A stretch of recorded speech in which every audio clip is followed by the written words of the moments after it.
In the heart of a rain-swept Paris during the winter of 1892, a single attic window glows against the deep, dark night. Behind that glass, Toxter artisan works in absolute solitude, bending oak canvas of unparalleled luxury for the Tsar of the Russian Empire, for not of the Russian Empire. This is the quiet birth of an icon, forged not in loud factories, but in the slow, meticulous silence of a workshop as the rest of the world sleeps. Welcome back to Whispers of Centuries today. Mort, I'm so glad you have found your way here to the quiet edge of the day. Before we settle in completely, tell me your city and what time it is where you are in the comments below. It brings me a profound sense of peace, knowing exactly where these shared moments find you across the globe. Then get comfortable and let us drift into tonight's story. If you are a regular listener, do not forget to subscribe for more relaxing history. We will be taking many more of these slow journeys together. For now, let the heavy weight of the day slip from your shoulders. Take a slow, deep breath in, feeling the cool air fill your lungs, and release it with a soft, steady sigh. Adjust your pillow until it cradles your head perfectly. Pull that heavy blanket just a little closer to your chin, finding that perfect, secure cocoon of warmth and safety. You have nowhere else to be right now. There is nothing left to solve or fix tonight. You are entirely safe. We are travelling backward through the years, leaving the noise of the modern world far behind us, arriving in the elegant heart of the late 19th century. It is a freezing, rain-drenched midnight in 1892. Our destination is a specific building in Paris, a legendary workshop perched at 233 on the Rue Saint-Honore. The streets below are entirely empty, save for the rhythmic, endless patter of winter rain against the rounded cobblestones. The water transforms the narrow avenues into glossy, dark mirrors, catching the weak, flickering amber light of the lonely corner gas lamps.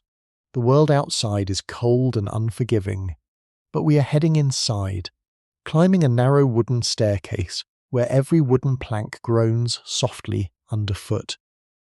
As we reach the top floor, we enter a true sanctuary of warmth and quiet craft.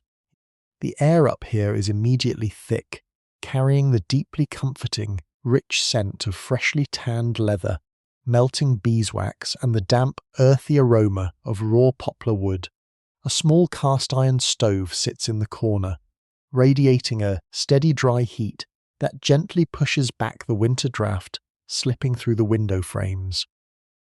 As we prepare to spend the night observing this master at work, Mort Want, of creative historical narrative, constructed solely for entertainment, but made relaxation and educational purposes. While rooted deeply in verified archives, certain scenes and atmospheres to provide you with a beautifully immersive auditory experience. With a beautifully immersive auditory experience, you do not need to memorize any of these details. You only need to listen to the rain on the glass, watch the shadows stretch across the wooden floorboards, and let the quiet, steady rhythm of history carry you away. Listen closely to the rhythm of the weather, pressing against the heavy glass of the attic window. The rain falls in a constant, heavy sheet against the sloping zinc roof, creating a deep, resonant drumming sound that wraps the entire room in a blanket of white noise. It is the kind of steady winter downpour that makes you deeply grateful to be safely indoors, sheltered from the biting wind. The water streaks down the window panes in thick, distorted shapes, below into the faint, soft, glowing shapes. Inside this elevated sanctuary, the cold simply cannot reach us. The small cast-iron stove in the corner acts as the beating heart of the workshop. Inside its blackened iron belly, thick logs of dry ash and oak are slowly burning down into a bed of brilliant orange embers. Every so often, the wood shifts and settles with a soft, hollow thud, sending up a gentle hiss and a flurry of bright sparks that dance behind the grated iron door.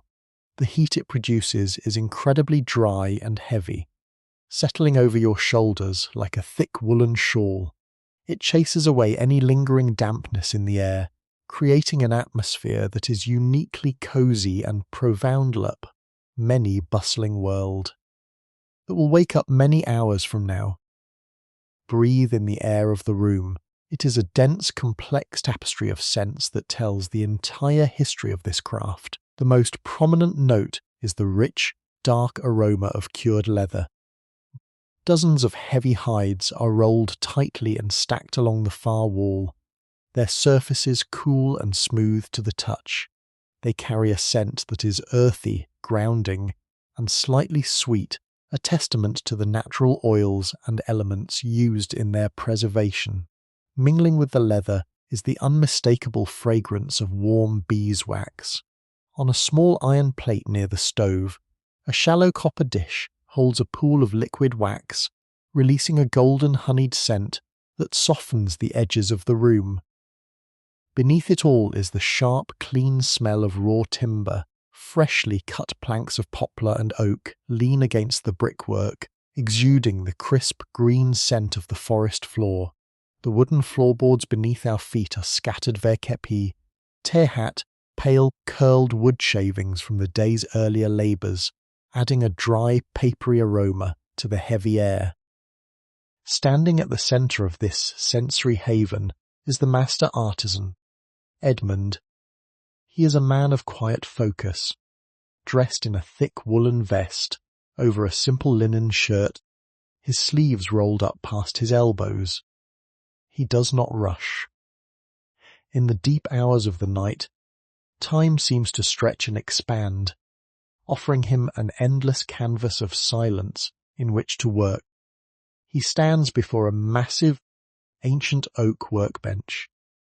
The surface of the table is a landscape of history itself, deeply scored and scarred by decades of sharp blades, heavy mallets, and the precise, unyielding demands of perfection. Above him, a single oil lamp hangs suspended from the heavy wooden rafters.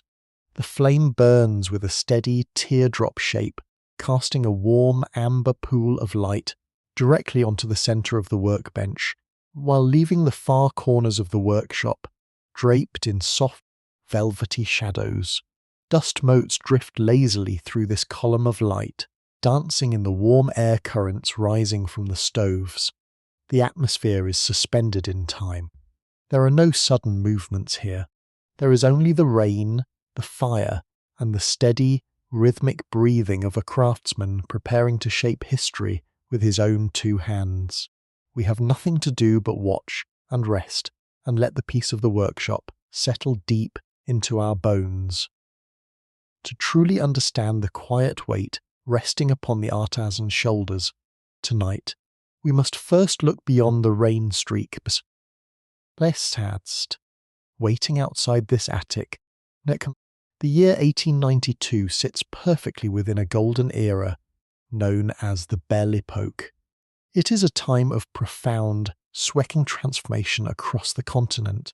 The ancient dusty roads of the past are rapidly being replaced by gleaming steel tracks that cut straight through the mountains, and the unpredictable winds of the ocean are being conquered by the steady, rhythmic churning of massive steam engines. The world is suddenly opening up, inviting the wealthy and the royal to cross vast distances with an unprecedented sense of speed and grace.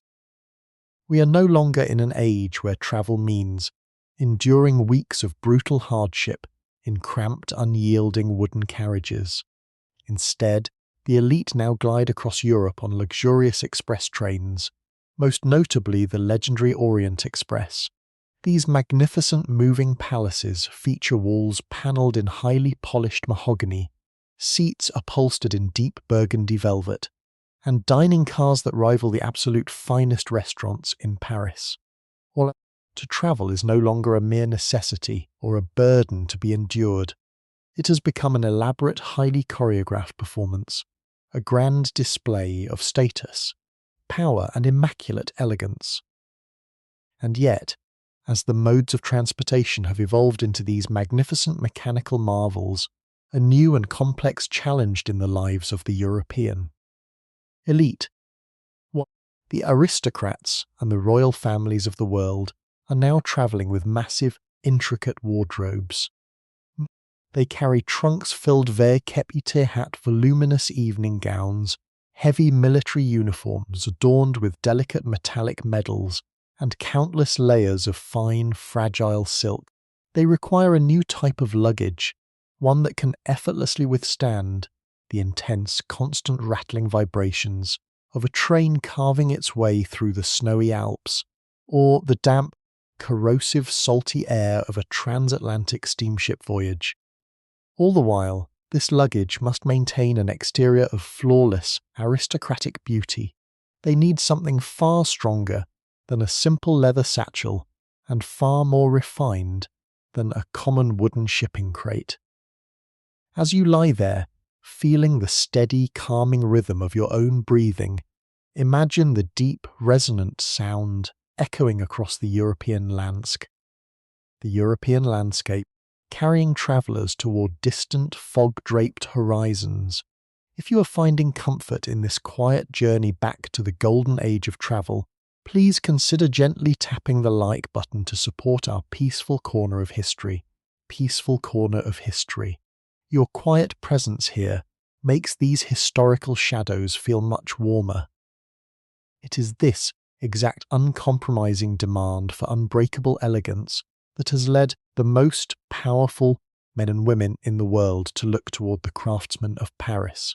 The era of modern, high-speed travel demands an entirely new kind of architecture. The travellers require a portable fortress, constructed of canvas and wood, specifically designed to protect the most intimate, valuable, and delicate possessions of the ruling class. This is the monumental task that brings our focus back to the solitary figure of Edmund, standing silently by his workbench, preparing to answer the call of a changing world while the rest of the city slumbers. Let us pause. Shape of a wooden box tells the story of human progress. This travel, in the decades before this reigned different Paris, travel was a vastly different experience. Imagine a heavy wooden carriage, pulled by a team of exhausted horses, struggling along deeply rutted, muddy country roads under a grey heavy sky. The journey was slow, grueling, and deeply unpredictable. Every loose stone and deep groove in the dirt road sent a heavy, jarring shock up through the wooden wheels, rattling the passengers and their belongings without mercy, because these carriages spent hours exposed to the punishing elements, to sudden summer thunderstorms and endless freezing winter rain. The trunks securely strapped to their roofs were built with distinct, heavily domed tops. The curved arching shape was a simple matter of survival against the weather. It allowed the heavy rain to immediately roll off the sides, preventing water from pooling and seeping through the vulnerable, stitched leather seams. But a domed trunk, while entirely practical for a muddy, rain-soaked carriage ride, is an impossible object in the modern era of steam and steel. As the opulent trains and the massive ocean liners became the preferred vessels of the elite, space became a heavily negotiated and deeply valuable commodity. In the baggage cars of the Orient Express or the deep, cavernous cargo holds of a transatlantic steamer, luggage must be stacked securely. It must be perfectly, geometrically organized to prevent violent shifting as the train banks sharply through a curved mountain pass, or as the ship rises and falls continuously on the dark, rhythmic swells of the ocean. The domed trunk had to become a relic of the past, so the modern travel trunk could be born. The master artisans of Paris, men exactly like Edmund, were forced to completely reinvent the physical architecture of the journey. They had to create a trunk that was perfectly flat on all sides, a flawless rectangular prism that could easily bear the immense, crushing weight of other heavy trunks stacked directly upon it, yet it had to simultaneously remain light enough for a single train porter to carry quickly down a narrow, highly polished mahogany corridor. This transition from the curved organic shape of the carriage era to the rigid, mathematical perfection of the modern age. Every corner an absolute master of the craft. Every corner must meet perfectly. Every wooden surface must be entirely flat, perfectly flush and unyielding. The trunk is no longer merely a large box meant for storing clothes. It has evolved into a highly engineered piece of mobile architecture. As Edmund stands silently in the warm amber glow of the hanging oil lamp, he knows that the structure he is about to build will not sit quietly in a calm, dust-free bedroom. It will be tossed into the dark holds of ships, rattled relentlessly across vast, frozen continents, and subjected to the heavy, hurried hands and train conductors, sailors and train conductors. It must be an absolute fortress on the inside, yet it must present the flawless, unblemished exterior of a fine piece of delicate jewellery on the outside. Think about the immense heavy quiet of the workshop as Edmund runs his bare, calloused hand over the flat, smooth surface of his oak workbench. He is feeling the wood blindly, searching for any slight imperfection, any microscopic unevenness in the grain that could compromise the strict geometry of his work. His hands are his most vital, most honest tools, carrying decades of silent, accumulated knowledge. They know the exact, precise tension required to stretch a piece of thick canvas, the perfect, the subtle, hidden language of raw hammer strike, and the subtle wind. No, in this quiet hour, the rain continues its steady, deeply comforting drumming on the metal roof, serving as a gentle, constant reminder that while the world outside is constantly moving and changing, inside this small room, there is only patience, deep stillness, and the slow, deliberate act of creation. To understand why this solitary craftsman stands in a damp Parisian attic, preparing to build a trunk for the most powerful ruler of the Russian Empire, we must trace an invisible thread that stretches across a vast frozen continent. In this year of 1892, a quiet but profound diplomatic embrace is settling over Europe. It is the blossoming of the Franco-Russian alliance. Two nations, vastly different in their landscapes and their temperaments, have found themselves drawn together in a delicate waltz of mutual protection and deep cultural fascination.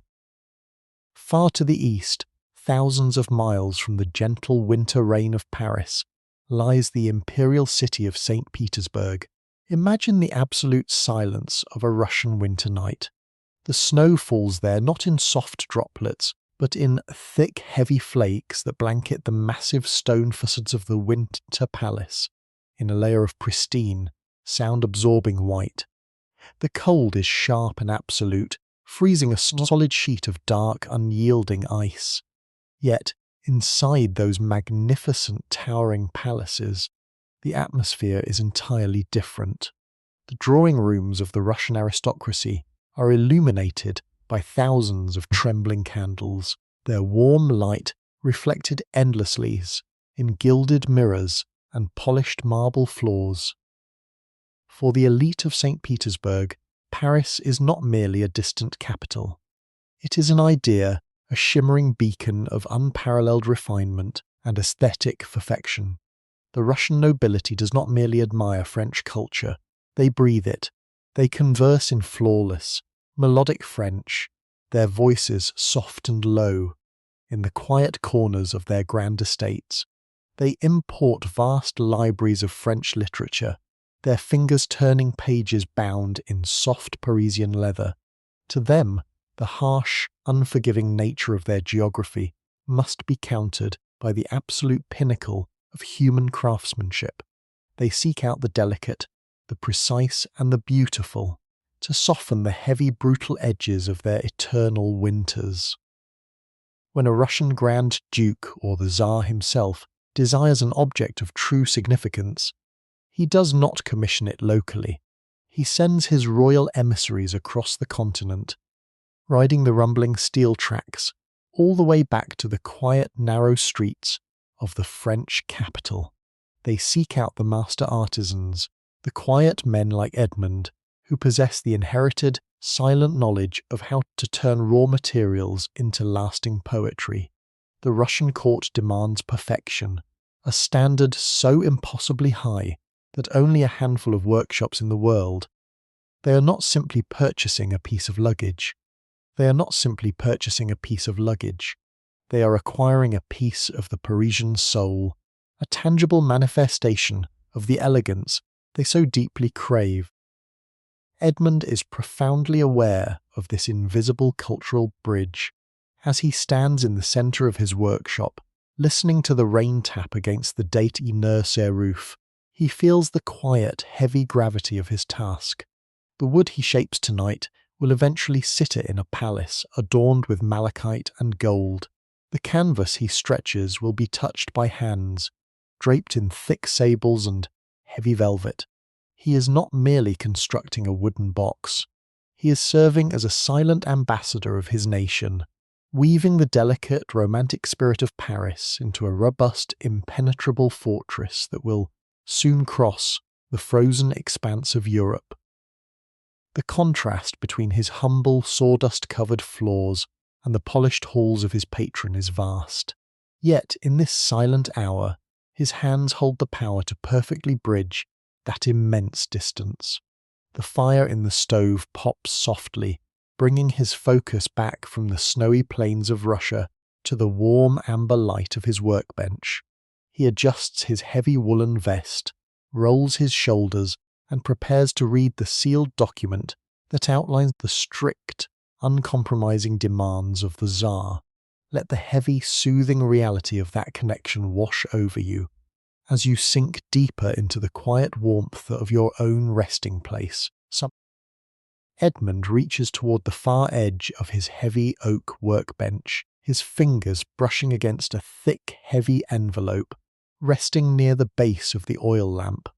This is the Royal Commission, the quiet messenger that has travelled thousands of miles from the frozen shores of the Neva River to this damp, warm Parisian attic. The paper is thick and luxurious, a heavy cotton vellum that makes a soft, rich rustling sound as he lifts it. It feels dense and substantial in his hands, completely unlike the thin, fragile paper used for common daily letters. At the centre of the envelope sits a large, unbroken seal of dark crimson wax, stamped deeply with the double-headed eagle of the Romanov dynasty. With a small, blunt silver knife, Edmund gently pries the wax seal away. It breaks with a satisfying dry snap, a sound that briefly cuts through the steady, low drumming of the rain on the zinc roof above. He unfolds the document slowly, letting the warm amber light of the lamp wash over the precise, elegant handwriting. The ink is a deep, formal black, laying out the uncompromising demands of Tsar Alexander III. This is a highly classified contract, a deeply private request from the Winter Palace. The Tsar does not merely require a trunk for ordinary travel. The letter details the need for a heavily fortified piece of luggage capable of safely transporting the thick, gold-braided wool without crushing their heavy epaulettes. Subattery epaulettes. But beneath this layer of formal attire, the structure must harbour hidden depths. The royal emissary has specified the inclusion of secret, concealed compartments, entirely invisible to the untrained eye.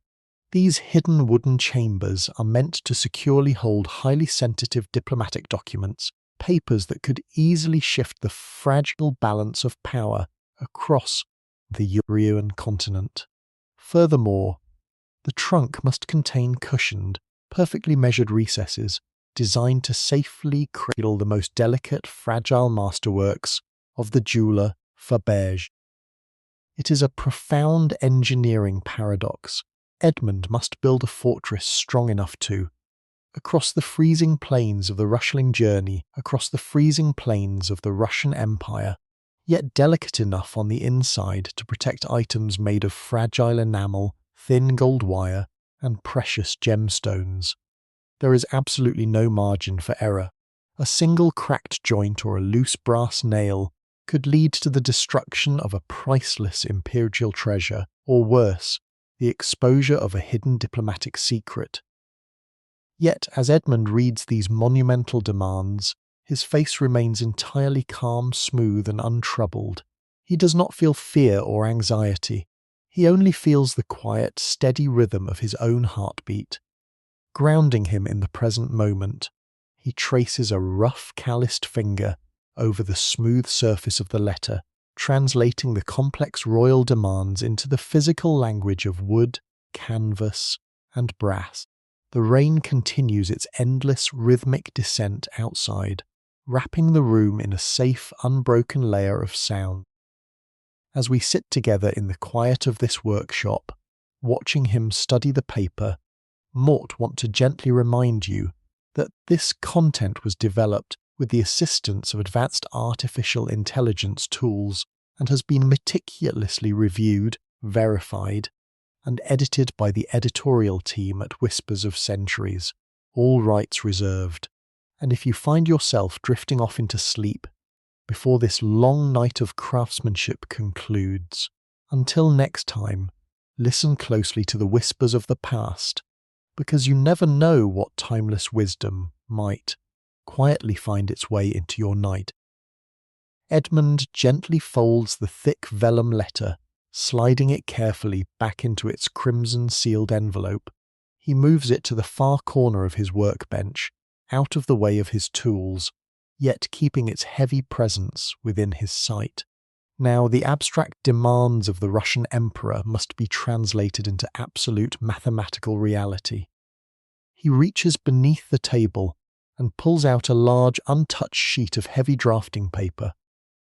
As he unrolls it across the scarred oak surface, the paper makes a low, deeply satisfying sweeping sound, flattening out with a soft resistance.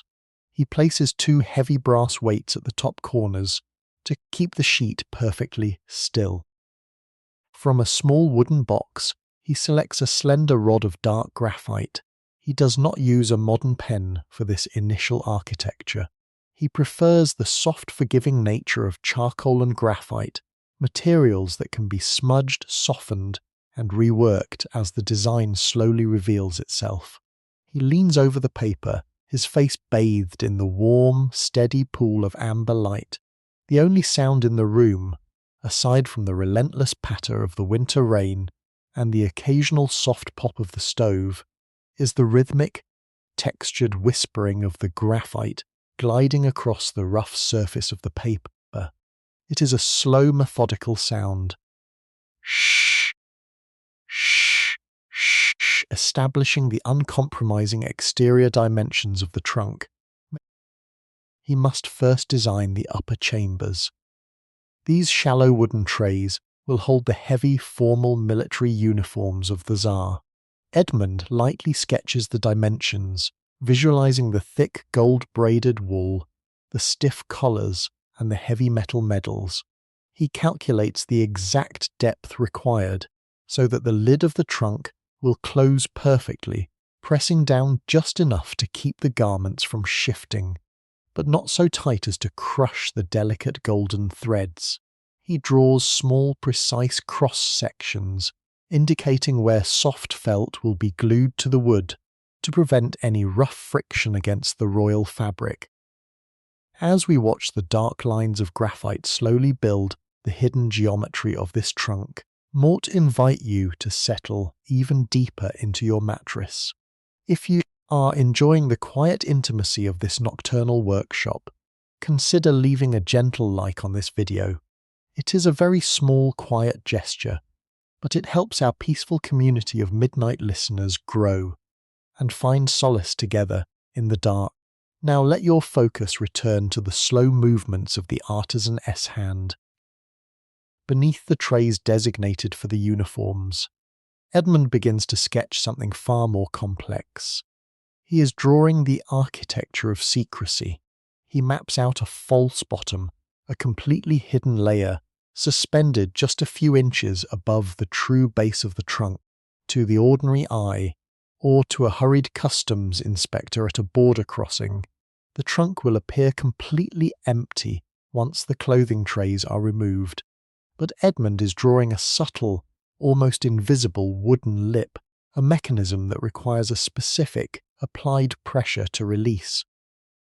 Underneath this false floor, he sketches a series of small, heavily padded compartments. These are the safe havens for the Faberge creations and the classified diplomatic papers. He measures the spaces with a brass caliper, ensuring they are snug enough to prevent any movement whatsoever. If the train lurches violently forward, these hidden chambers must hold the fragile enamel and delicate gold wire of the jewellery in a soft, unyielding embrace. He rubs his thumb gently over a line of graphite, smudging it slightly to indicate a layer of padding, his mind entirely absorbed in the mechanics of protection. The blueprint is no longer just a drawing. It has become a map of shadows, a highly engineered puzzle of wood and canvas, designed to carry the deepest secrets of an empire. The darkness in the attic feels different now. It is not an empty, hollow darkness, but a thick, protective blanket that wraps itself around the outer edges of the workshop. The pool of amber light from the hanging oil lamp seems to focus entirely on the centre of the heavy oak workbench, casting deep, elongated shadows that stretch into the far corners of the room. Outside, the rain continues its steady, blind drumming against the dirty Noka roof, a monotonous lullaby that isolates this room from the rest of the sleeping city. There is a profound sense of safety in this isolation. The demanding, fast-paced world of the modern era, with its roaring steam trains and crowded, brightly lit boulevards, simply does not exist up here. There is only the artisan, his materials, and the quiet, unhurried progression of time. Edmund stands perfectly still for a long moment, looking down at the heavy oak surface of his workbench. This table is his anchor. It is a massive, unyielding block of timber that has absorbed decades of silent, physical labour. If you look closely at the wood under the warm lamplight, you can see the entire history of his craft carved directly into its surface. There are deep, shadowed gouges left by heavy chisels, dark, permanent stains from spilled black leather dyes, and smooth, polished valleys, where countless pieces of heavy canvas have been dragged back and forth over the years. The wood is saturated with the natural oils of his own hands, and the fragrant melted linen threads used to coat merely a table. It is not merely a table. It is a silent partner, bearing the physical weight of every luxury trunk that has ever left this room. Before he begins the massive task of assembling the large outer shell of the royal trunk, Edmund must prepare the delicate internal mechanisms for the hidden compartments he just designed on his drafting paper. He reaches into a small wooden drawer and retrieves a small, rectangular block of incredibly dense wood. This tiny piece will serve as the hidden latch, the secret fulcrum that will protect the classified diplomatic papers of the Russian Empire. Currently, it is raw, its edges sharp, and prone to catching against other surfaces. It must be rendered perfectly, flawlessly smooth. From a neat stack near the edge of the table, he selects a square of heavy, coarse sandpaper. The back of the paper is stiff, and the working side is covered in a dense layer of crushed, rough garnet sand. He wraps the sandpaper tightly around a small block of cork to ensure an even, perfectly flat pressure against the wood. Then, to the sound of the friction. Listen, he begins. It is a dry, sweeping sound, rhythmic and deeply grounding. He pushes the sandpaper across the surface of the wood. Push and return, push and return. The sound is a continuous, granular whisper that cuts softly through the low hum of the iron stove and the heavy rain. It is the sound of rough edges being slowly, patiently worn away. With every stroke, microscopic particles of wood are lifted from the solid block. They rise into the air like a fine golden mist, catching the amber light of the oil lamp, before drifting slowly down to settle on the dark oak table. He does not press down with excessive force. He lets the rough texture of the paper do the heavy work, guiding it with a steady, practiced hand. Sanding is an act of pure patience. It is a meditative, physical repetition that completely clears the mind of all other complicated thoughts. You cannot force a piece of wood to become smooth. You can only gently persuade it, layer by microscopic layer, stroke by steady stroke. The sharp, clean scent of the freshly exposed wood grain rises to mingle with the heavy aroma of the cured leather, stored in the room.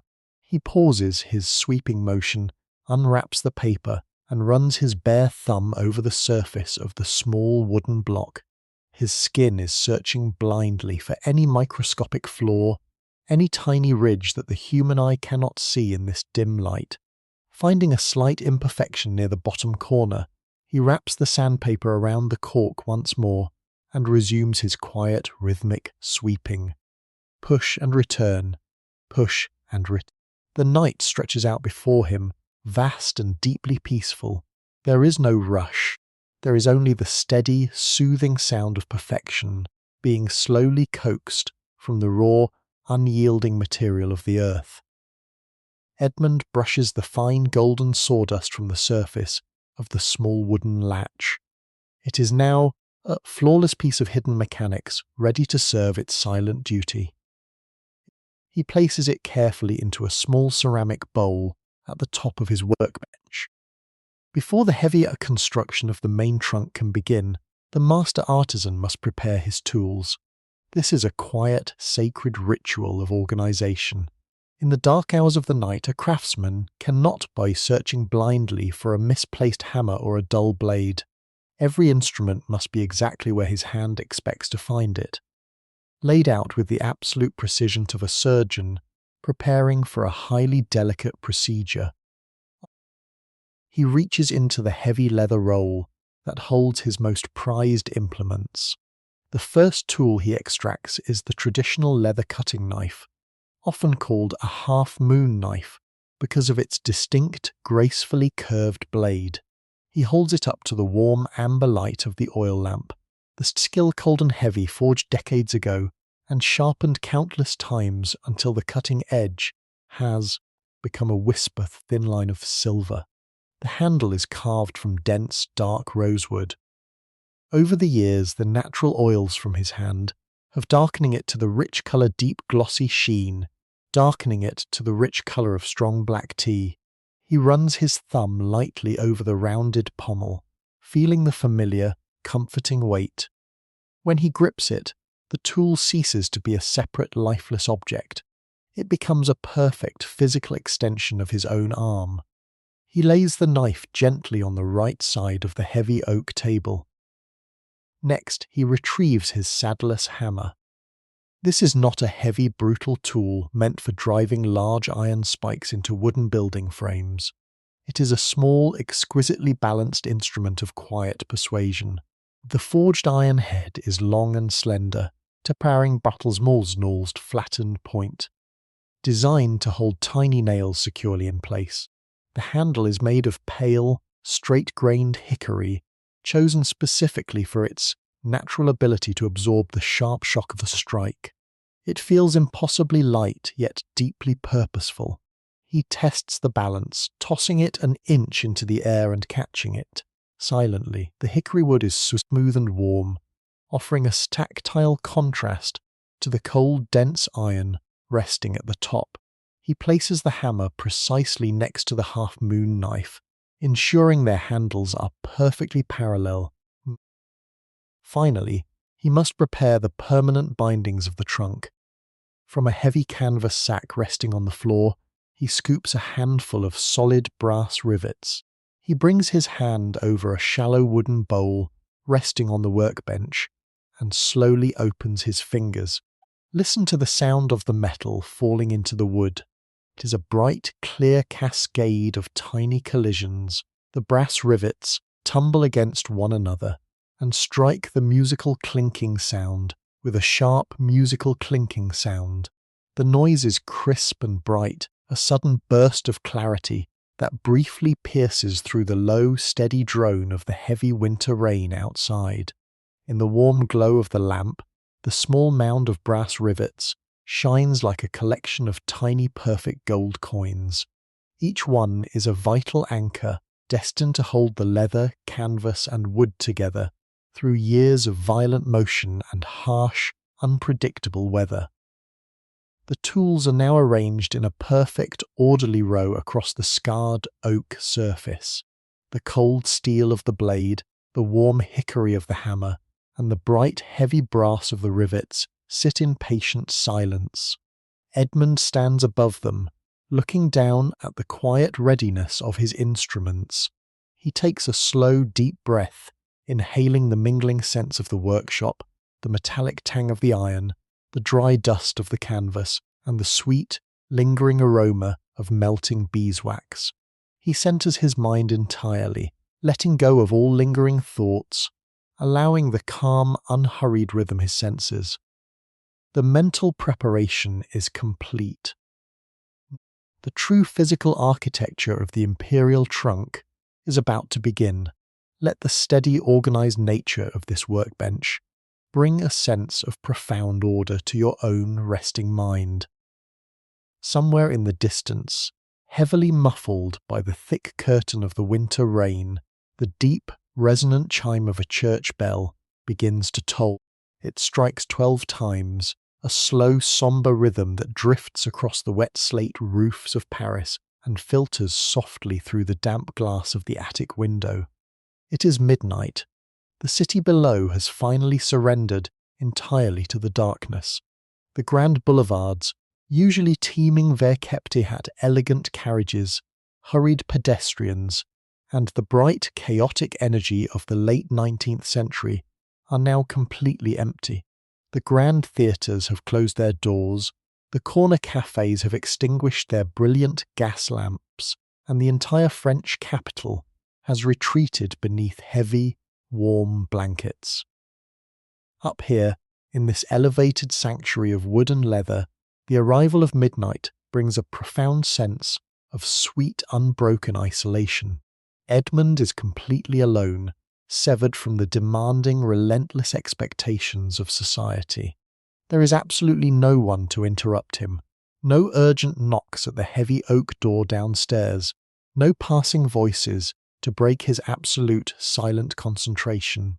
This is the unique, quiet magic of the midnight shift. The entire world shrinks down to the precise dimensions of the warm pool of amber light resting softly on his workbench. Everything outside this gentle circle of illumination simply ceases to exist.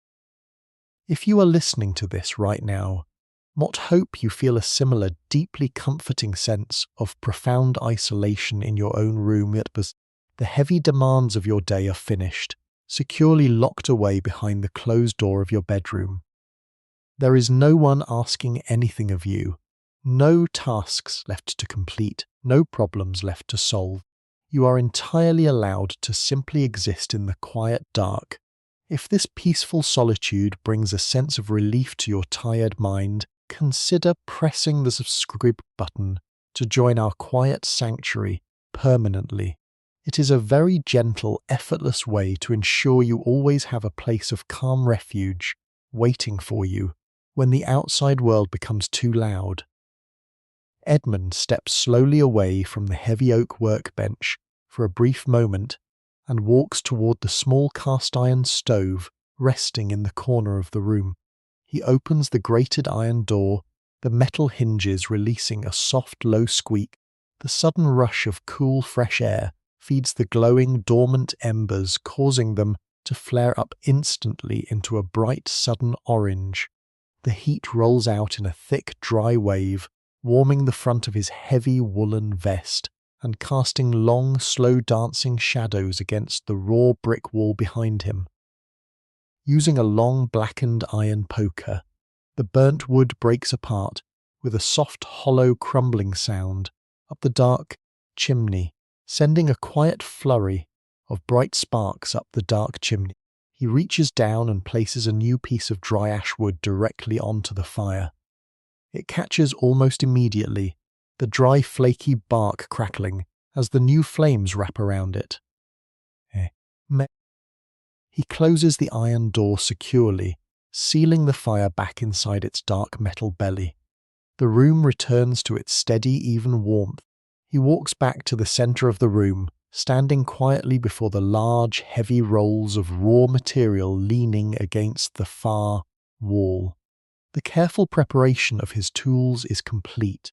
The hidden architecture of the blueprint is finished. Now he must confront the fundamental flaw of his craft, the inherent weakness of traditional materials when faced with the violent, unforgiving nature of a modern voyage. The night is deepening, the rain is falling, and the true physical challenge of the Imperial Commission is about to begin. Edmund stands before the heavy rolls of raw materials stacked against the wall, his gaze lingering on the rich, premium hides of traditional leather. Leather is a magnificent substance, tactile, beautiful, and deeply evocative of classic luxury. For generations, the finest travelling trunks were covered entirely in thick, supple leather, stitched by hand with heavy linen thread. Yet, as he looks at these beautiful hides under the dim amber glow of the oil lamp, he knows that leather harbours a fatal flaw when faced with the modern world of travel. It is a highly porous, organic material fundamentally sensitive to the changing states of the atmosphere. When a trunk covered in fine leather is tossed into the damp, cavernous hold of an ocean liner crossing the Atlantic, or when it sits on a wet station platform in the middle of a torrential downpour, the leather begins to absorb the ambient moisture like a heavy sponge. This absorption leads to an invisible, slow destruction. The dampness penetrates deep into the fibres, causing the leather to swell and lose its structural tension. Over time, as the trunk dries out in a heated palace bedroom, the leather shrinks rapidly, pulling away from the wooden frame beneath and causing the delicate seams to split open. Even worse, the persistent moisture trapped within the organic pores creates a perfect breeding ground for mold and mildew. A traveller might open a beautiful leather trunk after a long voyage across the sea, only to find their finest silk garments and crisp linen shirts ruined by a musty, damp odour and unsightly grey stains. For the absolute ruler is completely unacceptable. Such a failure is completely Russian-acceptable. The Tsar's luggage cannot be vulnerable to the whims of the weather.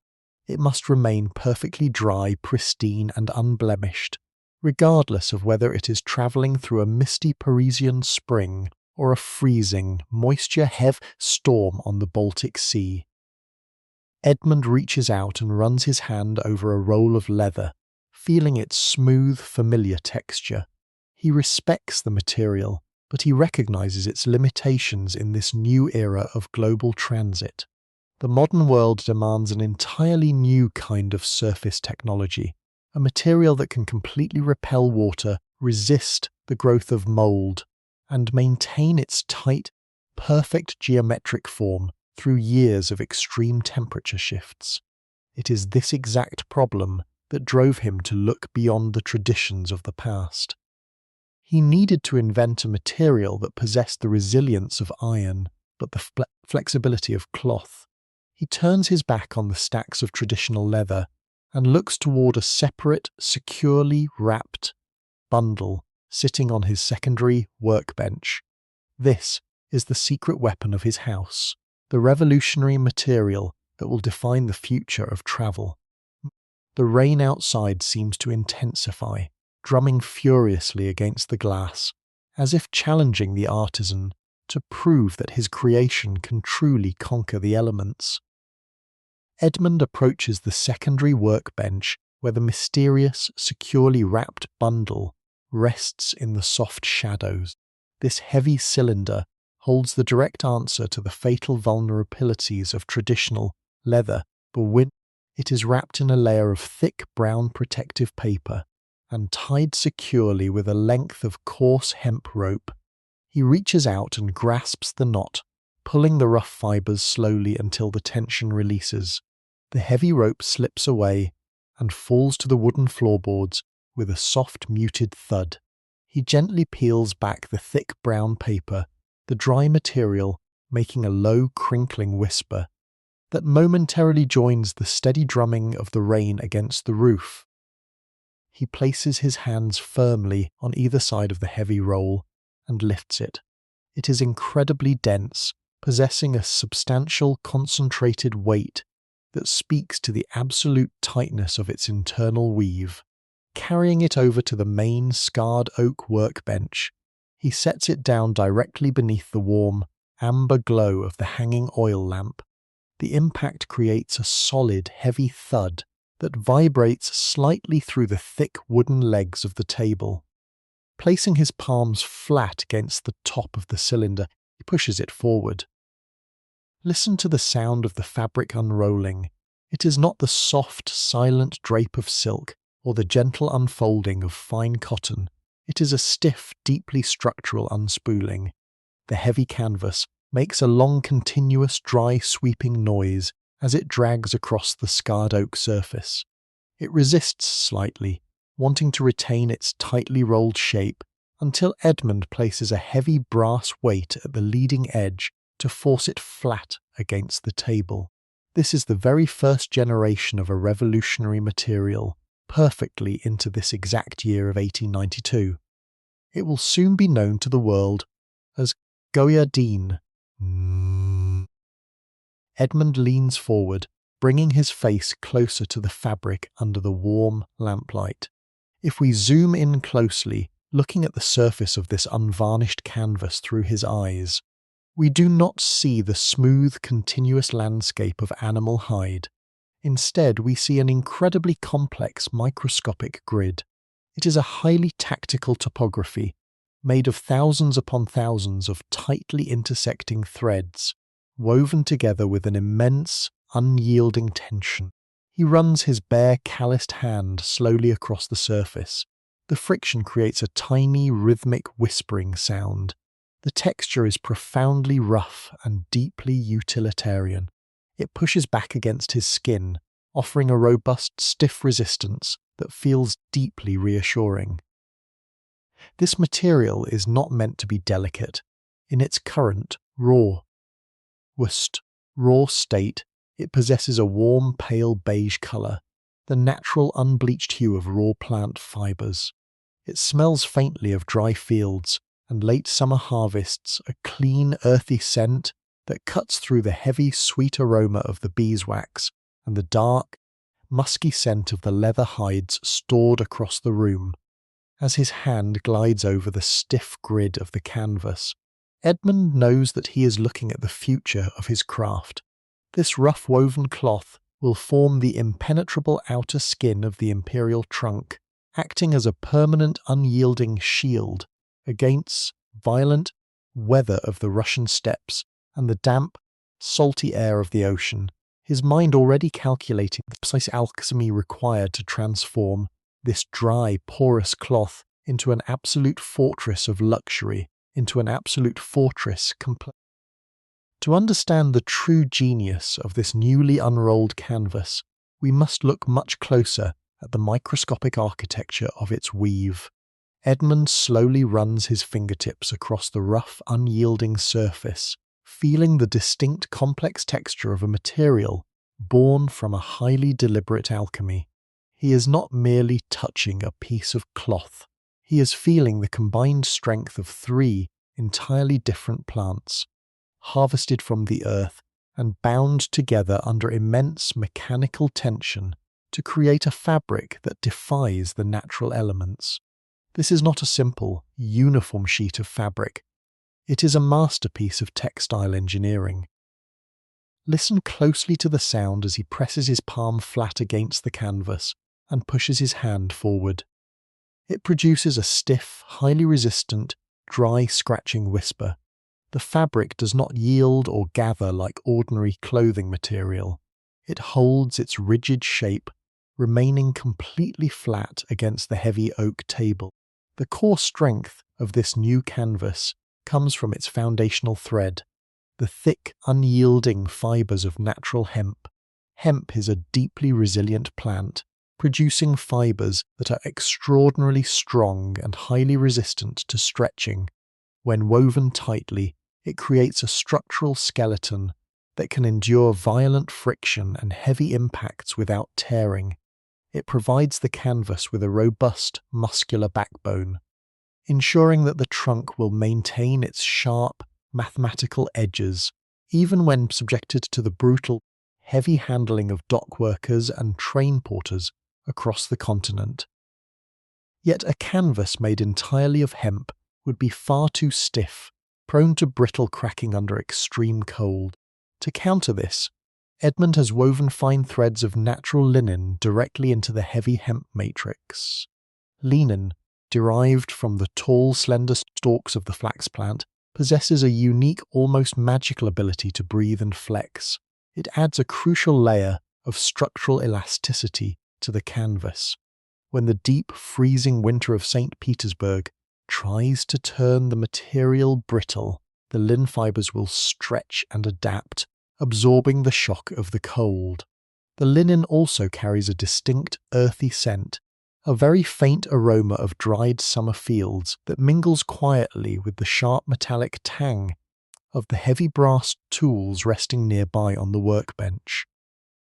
Finally, to complete this textile trinity, pure cotton is spun into the weave, while the hemp provides the unbreakable skeleton, and the linen offers the necessary nature of the cottee. The soft, highly absorbent the cotton serves a very specific chemical purpose. Cotton fibers are incredibly thirsty. They create a microscopic, porous landscape within the tight grid of the heavy canvas. This soft porosity is absolutely vital for the next crucial step of the process. The cotton acts as a sponge, ready to absorb and lock in the protective waterproof resins that Edmund will soon apply. Without the softness of the cotton, the waterproofing oils would simply slide off the hard surface of the hemp. He leans closer, his eyes tracing the perfect diagonal intersections of the loom. The amber light of the oil lamp casts microscopic shadows into the tiny valleys between the threads, revealing the absolute perfection of the weave. There is not a single loose thread, not one uneven gap in the entire expanse of the heavy cloth. It is a testament to the quiet, obsessive dedication of the weavers who worked under his strict direction. He rubs a section of the canvas between his thumb and forefinger, feeling the coarse, dry friction of the raw material. It is a deeply satisfying sensation, a tactile confirmation that the foundation of the royal trunk is completely flawless. The rain outside continues to wash over the Date Eno Zer roof, a relentless heavy downpour that serves as a constant, auditory reminder of the Pell. This very canvas is destined to repel. In the quiet warmth of the attic, the master artisan stands ready to perform final transformation, preparing to turn this dry, gamophobe, woven cloth into an absolute shield against the harsh realities of the travelling world. The dry canvas lies perfectly flat beneath the amber glow of the hanging oil lamp. It is a masterpiece of textile engineering, yet in its current state, it remains completely vulnerable to the of a transatlantic voyage. Edmund must now perform the delicate alchemy that will transform this porous cloth into an absolute fortress against the elements. He turns toward a small cast-iron pot resting on the heated top of his corner stove. Inside this warm, heavy vessel is a thick golden mixture that represents one of his most guarded secrets. It is an exclusive waterproofing compound carefully blended from natural tree resins and thick, water-repelling animal greases. As he lifts the iron lid, a sudden, rich aroma fills the tight space of the attic. It is an earthy, pungent smell, carrying the deep, musky scent of damp pine forests and the rich, organic weight of pure beeswax. This is the scent of deep nature, brought indoors to shield the delicate belongings of an empire. He retrieves a wide, flat brush made from tightly bound, stiff boar bristles stained a dark, glossy brown from years of absorbing natural oils.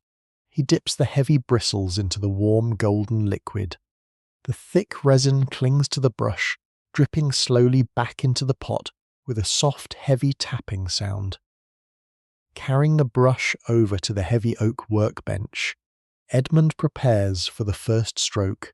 He presses the bristles firmly against the top edge of the stiff canvas and pulls downward in one long continuous motion. Listen closely to the sound of this transformation. It is a deeply satisfying, wet, sweeping whisper. The stiff bristles scrape gently against the rough hemp grid, creating a continuous rhythmic friction. As the warm golden resin meets the fabric, the thirsty cotton threads immediately absorb the liquid. The pale beige colour of the raw canvas instantly darkens, transforming into a rich, deep golden brown. He dips the brush again and repeats the motion. Pull and sweep. Pull and sweep. The sound is highly hypnotic, a repetitive, soothing rhythm that cuts perfectly through the low, endless drumming of the winter rain outside. The thick resin fills every microscopic valley between the woven threads, sealing the fabric entirely. When this compound finally dries and hardens in the cool night air, it will form a permanent, flexible skin. Water will simply bead up and roll away, leaving the interior of the imperial trunk absolutely dry and perfectly secure. He works with absolute precision, ensuring the heavy grease is applied perfectly evenly. This is not merely an act of construction, a silent promise to the Tsar. A silent promise. Let the steady, rhythmic sweeping of the brush calm your racing thoughts, guiding you deeper into the quiet flow of the night. As the deep, earthy aroma of the heated tree resin fills the small attic space, the artisan's mind begins to drift away from the harsh winter rain of Paris. The heavy scent of pine and damp earth acts as a quiet, invisible bridge to a distant past, pulling his thoughts steadily southward toward the dense, quiet forests of the Burgundy region. Long before this aristocratic workshop ever existed on the Rue Saint-Honoré, the Goyard family name was inextricably tied to the slow, heavy rhythm of the natural world. They were not always creators of delicate, refined luxury. For many generations, his ancestors were known as the River Companions, the proud and silent men, who commanded the deep, winding waters of the Yonne River. Edmund pauses his brush for a moment, letting the warm resin settle into the heavy canvas. He closes his eyes and allows the memory of his forefathers to wash over him. In his mind, he sees the cold, thick mist clinging to the surface of a wide, dark river just before dawn. The air is freezing and completely still, carrying the sharp, clean fragrance of fresh green needles and cold mud. His ancestors would spend the long, bitter winters felling massive oak and beech trees in the ancient shadowed forests. When the spring thaws finally arrived, melting the heavy frost and swelling the banks of the rivers, these men would bind the raw, freshly cut logs together. Using thick ropes of twisted hemp, they constructed massive, floating timber rafts, some stretching for hundreds of feet across the icy water. There were no steam engines or loud mechanical gears to drive these heavy rafts forward. The river companions relied entirely on the slow, inevitable current of the water and their own quiet endurance. They would stand atop the floating logs, long wooden poles held firmly in their calloused hands, guiding the timber slowly northward toward the capital city. The journey took many days. It was a life defined by the gentle, constant swaying of the wood beneath their heavy leather boots, the rhythmic lap of the dark water against the rough bark, and the vast, unbroken silence of the deep rural valleys. They moved at the exact pace of nature, entirely unhurried, deeply connected to the heavy physical reality of the timber they guided beneath the grey sky. That same profound patience, that exact unyielding connection to raw wood and natural fibre, now lives directly in the hands of Edmund. The rivermen did not build fragile things. They built temporary structures, designed to survive the crushing weight of the river and the harsh, unforgiving weather of the changing seasons. As Ahmed opens his eyes and looks back down at the heavy canvas, resting on his oak workbench, he understands that he is continuing their quiet legacy. He is no longer floating timber down a rural river, but he is still constructing vessels meant to navigate a vast and unpredictable world.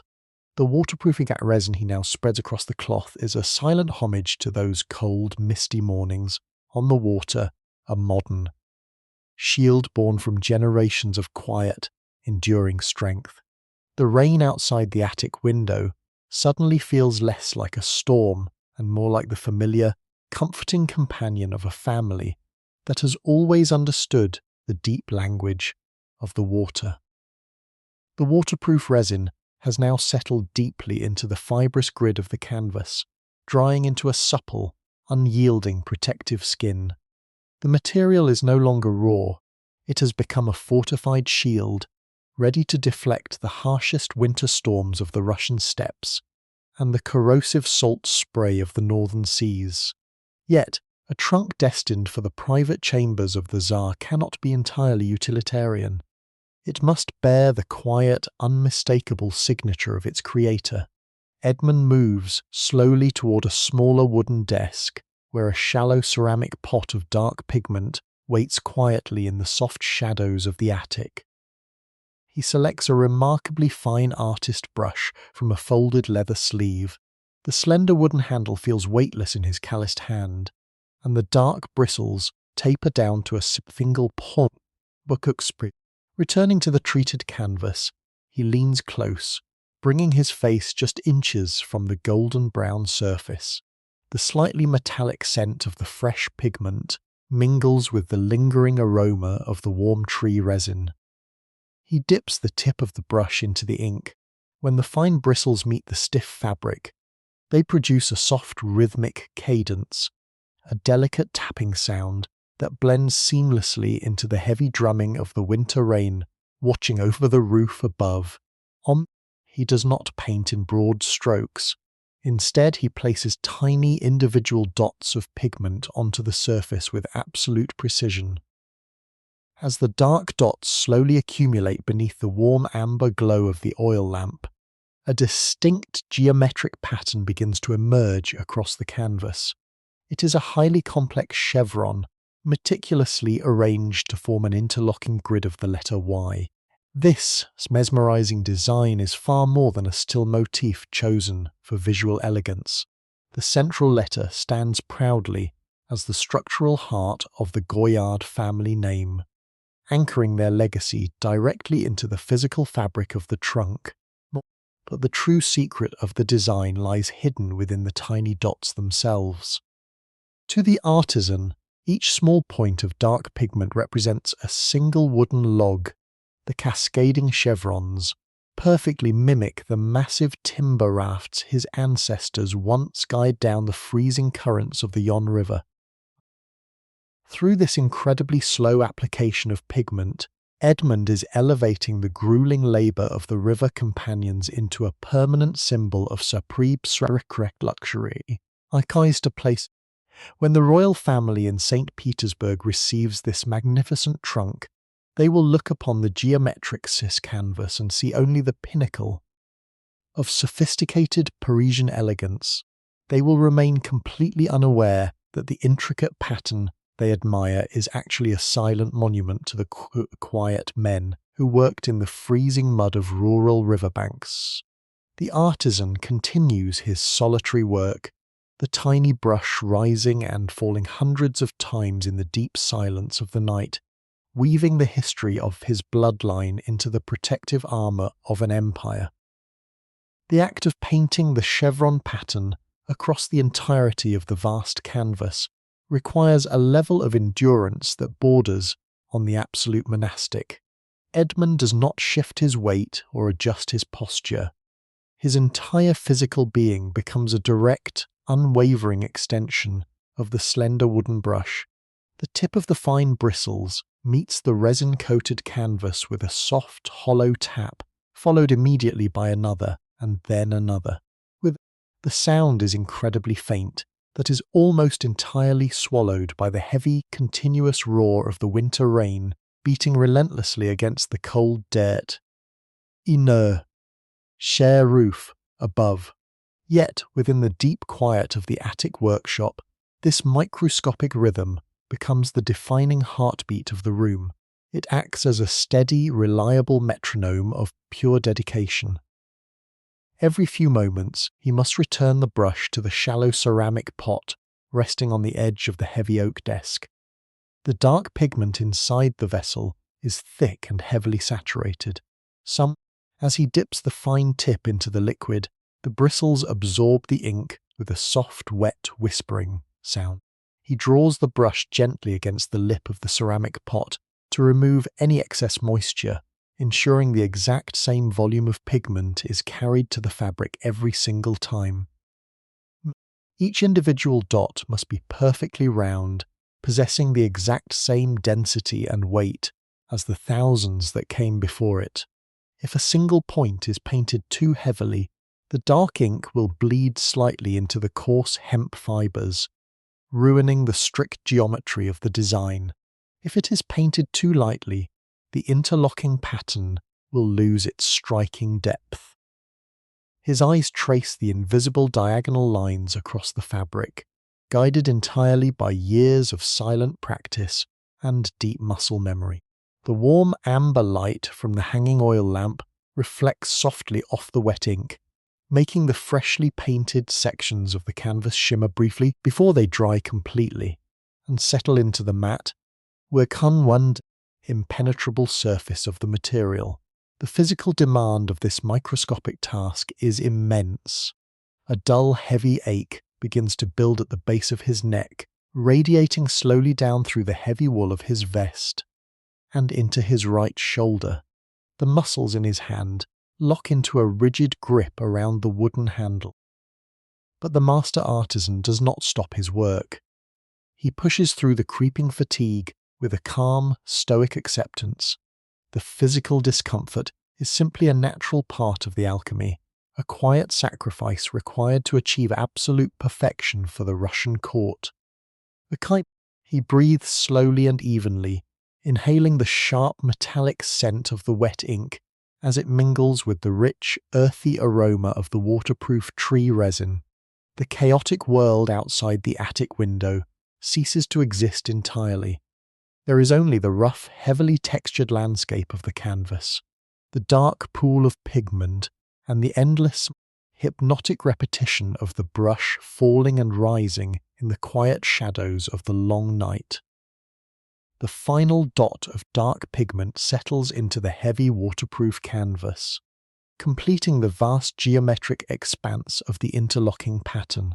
Edmund lifts the fine wooden brush away from the surface for the last time, exhaling a long, slow tension built up in his heavy shoulders.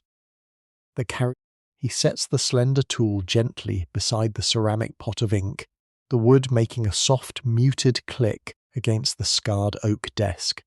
The intricate painting is finished.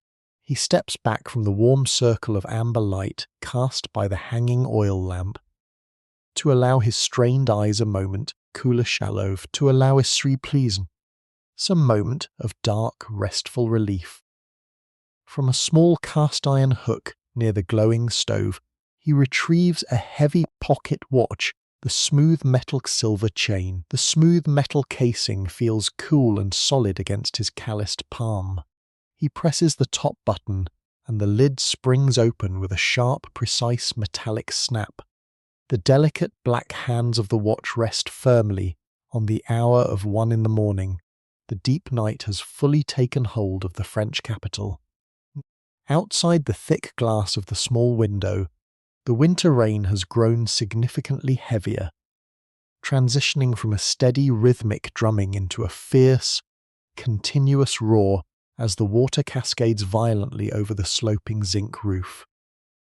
Resting on a small wooden stool nearby is a thick ceramic mug filled with strong black tea.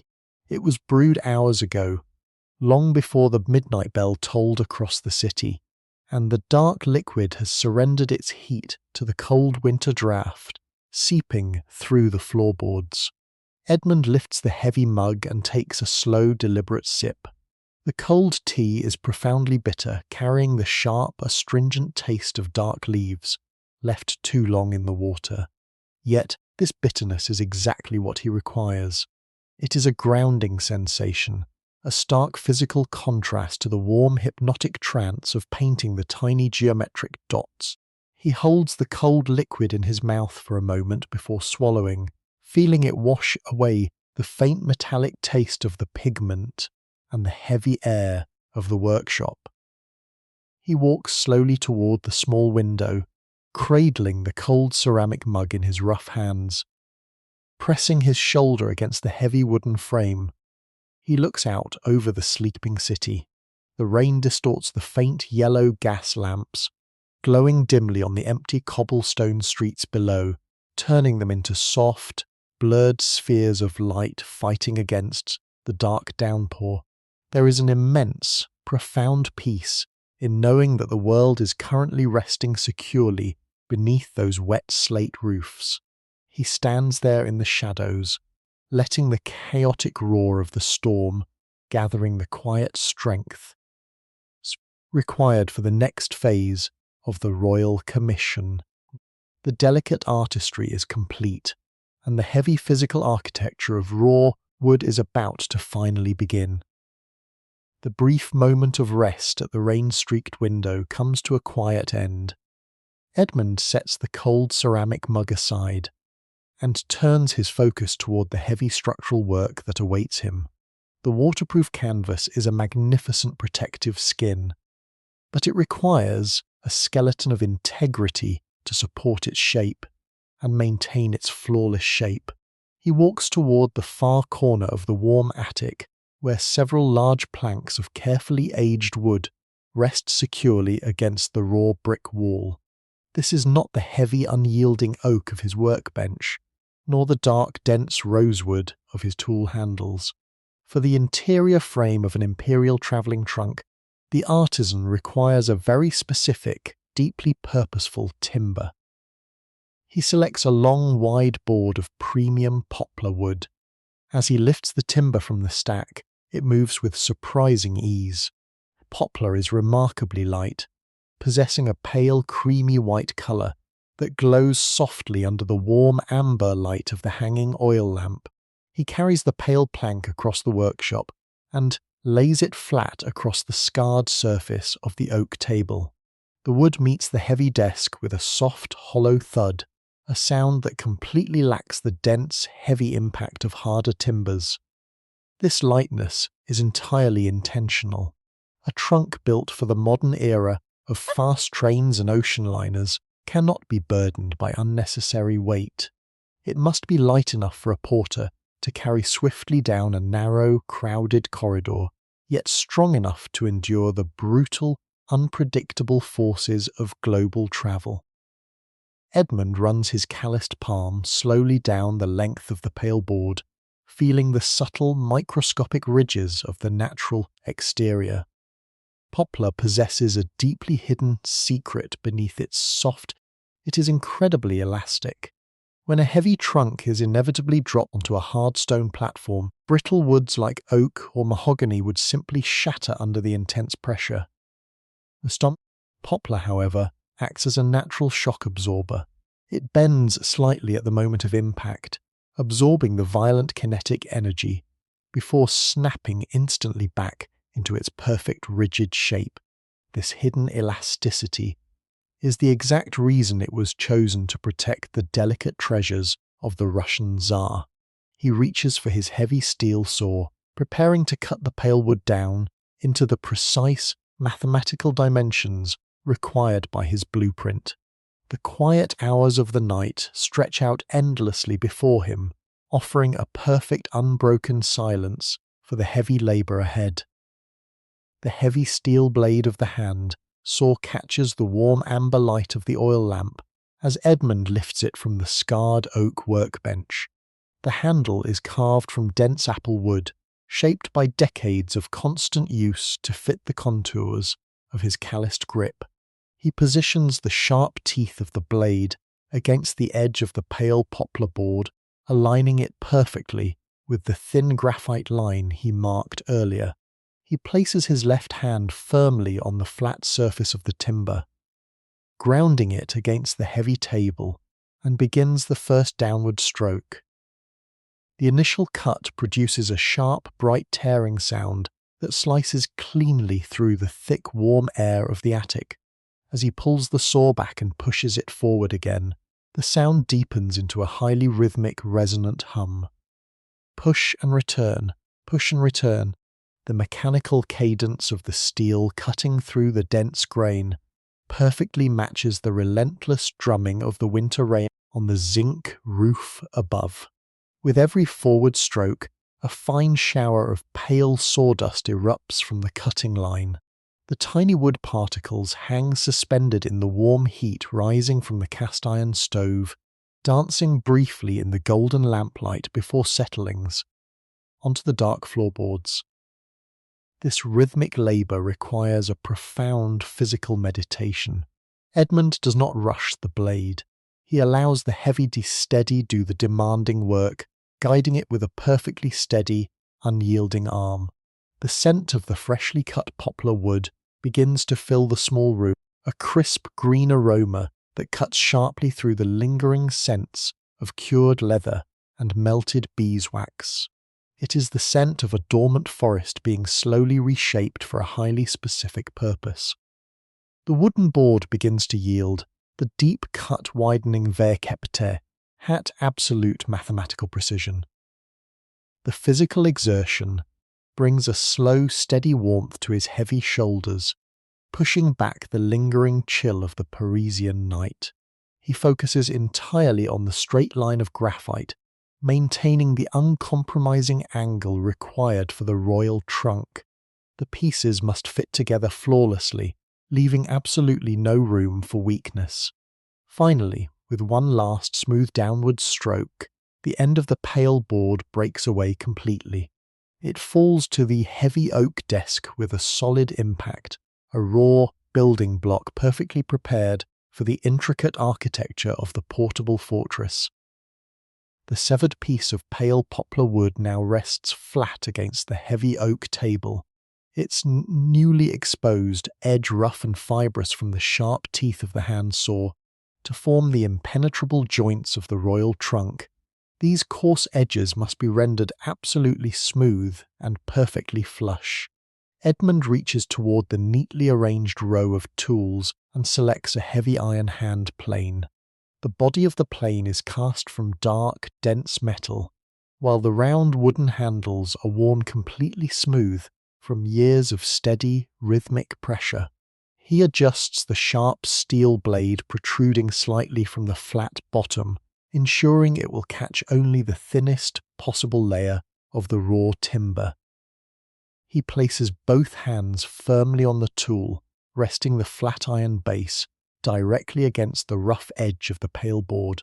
Leaning his weight forward, he pushes the plane across the entire length of the wood. The sharp steel blade bites cleanly into the dense grain. It produces a long, deeply satisfying sweeping sound, a crisp, tearing whisper that cuts your heavy, endless drumming of the winter rain outside.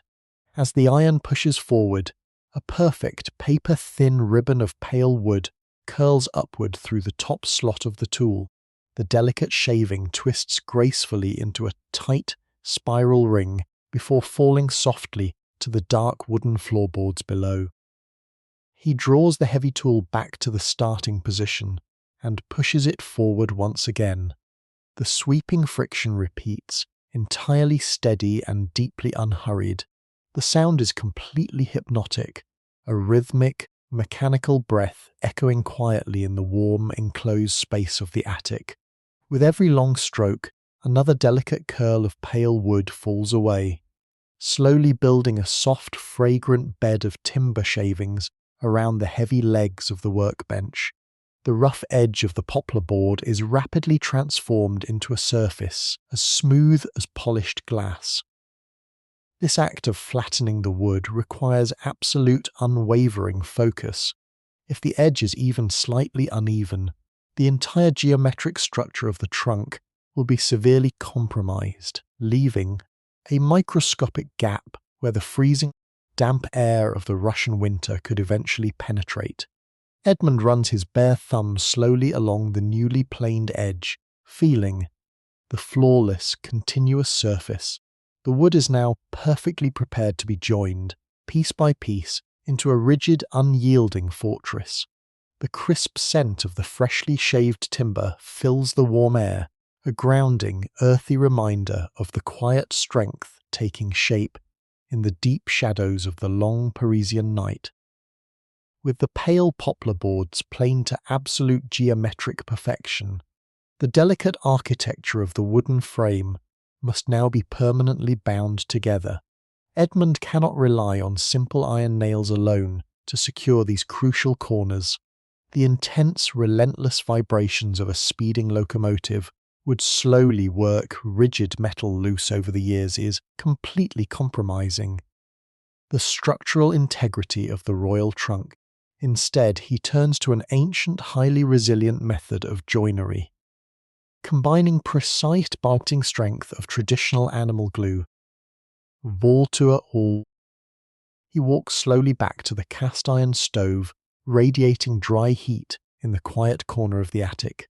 Resting on the flat metal top, right next to the pot of waterproof resin, is a smaller double boiler made of heavy, polished copper. Inside the upper chamber, sitting safely above gently simmering water, is a thick, translucent amber liquid. This is traditional rabbit skin glue, a classic, incredibly durable adhesive, utilized by master cabinet makers for centuries. As he lifts the heavy copper lid, a strong, deeply organic scent fills the warm air of the workshop. It is a heavy, musky aroma, entirely distinct from the clean, crisp fragrance of the freshly shaved poplar wood or the rich, floral sweetness of the melting beeswax. Edmund dips a short, stiff bristle brush directly into the warm glue. The amber liquid clings heavily to the brush, thick and highly viscous. Returning to the scarred oak workbench, he applies a generous, perfectly even layer to the complex interlockings. He carved into the locking joints he carved into the edges of the boards. The hot glue immediately begins to seep deep into the porous grain of the pale timber, anchoring itself permanently into the microscopic fibers of the wood. He works with steady, deliberate speed, knowing the adhesive will rapidly cool and harden into an absolute unyielding bond in the chilly winter draft. He aligns the first two boards at a perfect 90-degree angle. With a sudden, incredibly firm push, he forces the interlocking wooden teeth together. They slide into place with a deeply satisfying, tight friction, locking perfectly without a single microscopic gap between them. The excess warm glue squeezes out from the tight seam in tiny golden beads. He quickly and smoothly wipes them away with a damp cotton cloth. He repeats this highly precise process for all four corners, gently tapping the heavy joints with the smooth wooden handle of his hammer to ensure they are seated completely flush. The skeletal frame of the imperial trunk is finally whole. It sits squarely on the oak desk, a rigid, perfectly rectangular wooden fortress, radiating a profound sense of absolute security and quiet strength in the deep, undisturbed silence of the long Parisian night. The heavy silver pocket watch resting on the edge of the oak desk now marks the hour of 2 in the morning. The deep silence of the Parisian night has settled entirely over the city, leaving only the relentless rhythmic drumming of the winter rain against the Date J roof to mark the slow passage of time. Inside the warm, dimly lit workshop, the pale wooden skeleton of the imperial trunk sits perfectly square and immovable on the heavy workbench. Edmund runs his bare hand along the newly glued joints, feeling the absolute flawless transition from one board to the next. The wood is cool, rigid, and entirely unyielding. In these deep, isolated hours, a quiet, invisible weight descends upon the artisan. It is not a sudden, sharp anxiety, but rather a slow philosophical awareness of the immense standard required by the Romanov dynasty. The imperial court in St. Petersburg operates on a level of material perfection that borders on the absolute. They do not accept the slight, charming imperfections that often accompany traditional handcraft. To them, a single misaligned seam, a tiny scratch on the surface of a brass fitting, or a minuscule drop of dried glue resting where it does not belong, renders an entire object completely worthless. The trunk must not simply function as a piece of luggage, it must stand as a flawless, physical manifestation of their absolute power and immaculate taste. Edmund understands this immense pressure, yet he does not let it disrupt the steady, calm rhythm of his hands.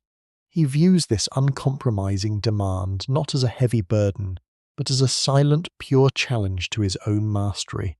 The physical act of creation requires a deep, meditative state where the chaotic demands of the outside world are completely silenced by the immediate, tactile reality of the raw materials in front of him.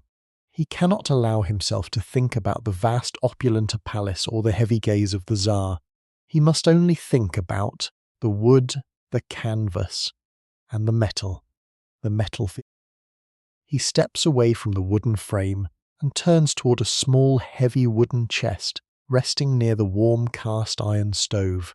Inside this box lie the protective elements of the trunk, the solid metal shields that will guard the fragile wooden corners against the brutal, crushing impacts of international transit. As he lifts the heavy lid of the small chest, the warm amber light of the hanging oil lamp catches the bright, cold gleam of solid brass. The delicate wooden architecture is finished, and the heavy armour must now be applied. Edmund reaches deep into the small wooden chest and retrieves a handful of solid brass corner brackets. These heavy metal pieces are not cast from cheap hollow alloys. They are forged from pure solid brass, possessing a substantial concentrated weight that feels cold and deeply grounding in his warm palm. The corners of any travelling trunk are inherently vulnerable. When luggage is carelessly tossed onto a hard stone railway platform, the sharp wooden edges bear the absolute brunt of the impact. Without proper armour, the pale poplar wood, despite its remarkable hidden elasticity, would eventually splinter under the crushing weight of other heavy trunks stacked directly above it. He carries the brass fittings over to the scarred oak workbench and lays them out in a neat, perfectly spaced row beneath the hanging oil lamp. The warm amber light completely transforms the cold metal. The polished surfaces catch the steady glow of the flame, reflecting a rich, golden luminance that pushes back against the deep shadows of the attic. The brass seems to hold its own internal warmth, shimmering softly against the rough, dark wood of the table. Edmund picks up one of the heavy brackets and inspects it closely. The metal is shaped into a perfect, three-dimensional right angle, designed to slide seamlessly over the exact contours of the glued wooden frame. The edges of the brass are smoothly beveled, entirely free of sharp flaws or rough casting marks that could snag on fine fabric. Moving to the pale wooden frame resting on the desk, He aligns the first brass bracket directly over the down firmly. He presses it down firmly. The metal slides over the soft poplar wood with a tight gripping friction. It fits with absolute, uncompromising precision, hugging the wooden joints of thin paper could slip between the so brass and the timber. Somewhere he retrieves his small, perfectly balanced saddler hammer from the arranged row of tools. The smooth hickory handle settles naturally into his palm. He taps the heavy iron head gently against the flat surface of the bracket.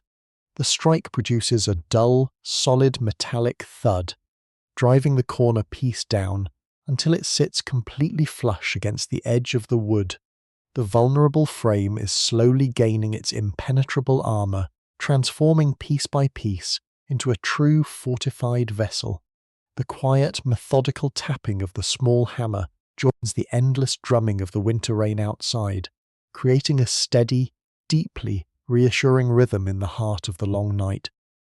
The heavy brass corner brackets are securely seated against the pale poplar wood, but they must be permanently anchored to the rigid frame. Edmund reaches into the shallow wooden bowl resting on the desk, his fingers brushing against the cold, bright pile of solid brass rivets. These small fasteners are the vital permanent anchors that will completely bind the waterproof skeleton, not a wooden satin and the heavy metal armour into one singular unbreakable entity.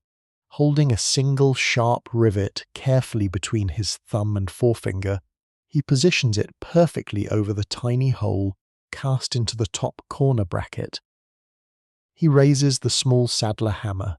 The smooth hickory handle feels entirely weightless in his grip, yet the forged iron head carries a heavy, highly concentrated force. He strikes the flat head of the brass rivet. The impact produces a sharp, bright ringing sound, a sudden burst of clear metallic resonance that cuts beautifully through the low, endless drone of the heavy winter rain outside. He strikes it again. The sound is sharp and deeply rhythmic. The brass pin is driven deep into the dense grain of the pale poplar wood, locking the heavy corner bracket permanently in place. This delicate process cannot be rushed in the slightest. The imperial trunk requires many hundreds of these tiny brass rivets, carefully and precisely spaced, along the heavy leather binding that will soon cover the exposed wooden edges. Every single nail must be driven completely straight. If a single rivet is forced down at a slight angle, it will catch and tear the delicate leather trim, or worse, split the internal wooden frame, rendering hours of meticulous labour completely useless. The physical toll of this exact repetitive motion is quietly immense. The heavy, sharp vibrations from every single hammer strike travel straight down the bones of his hand, echoing deeply into the bones of his hand and up through his tired forearm. A slow, dull ache begins to spread across his calloused knuckles, but his mind remains entirely sharp and deeply focused. He enters a state of absolute, mechanical trance. Pick up a cold rivet, position it perfectly, strike precisely 3 times with the iron hammer.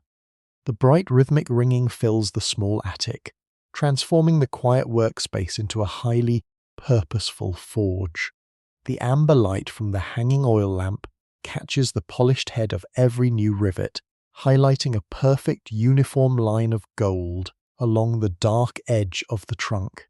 The visual proof of his quiet endurance slowly takes physical form, gleaming dot by gleaming dot, as the deep isolated hours toward the unseen dawn, steadily onward toward the unseen dawn.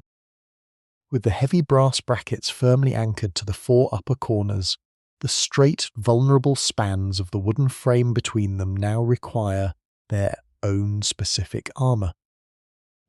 Edmund cannot leave the raw edges of the canvas and poplar exposed. He turns to a heavy roll of lozine resting near the edge of his oak workbench. Lozine is a specialized, deeply cured leather binding, profoundly thick and treated over many months to achieve a level of durability that rivals the solid metal itself. It is a dense, dark material, carrying a highly concentrated scent of earth and heavy oils that instantly commands the space around the desk. He unrolls a long, dark strip of the heavy binding, running his calloused thumb along the surface. He feels the deeply pronounced, pebbled texture of the cured hide. It is aggressively rough, engineered to endure endless friction without ever wearing thin. Using his heavy half-moon knife, he cuts a precise length of the leather. The sharp steel slices cleanly through the dense fibers, with a crisp, heavy parting sound, separating the strip from the heavy roll. He aligns the strip of leather perfectly along the longest raw edge of the imperial trunk. The true challenge of applying this binding lies entirely in the physical tension required to make it lay flawlessly flat. Thick leather naturally wants to buckle and warp when forced to bend sharply over a hard right angle. Edmund grasps the far end of the dark strip with his right hand and pulls backward with an immense, steady force. The heavy hide responds with a low, subtle groaning sound, the dense, internal fibers stretching and yielding under his unyielding grip. It is a slow, deeply physical sound, entirely different from the bright, sharp ringing of the hammer, or the wet sweeping of the resin brush. He maintains this heavy, continuous tension, holding his breath slightly as he uses the heel of his left hand to fold 90-degree wooden edge. Over the sharp 90-degree wooden edge, he presses down firmly, smoothing the rough material until it hugs the geometry of the trunk flawlessly. The stretched leather forms a beautiful dark border against the golden brown canvas, sealing the vulnerable seams completely. The trunk is no longer just a collection of parts. It is bound together, tight and absolute.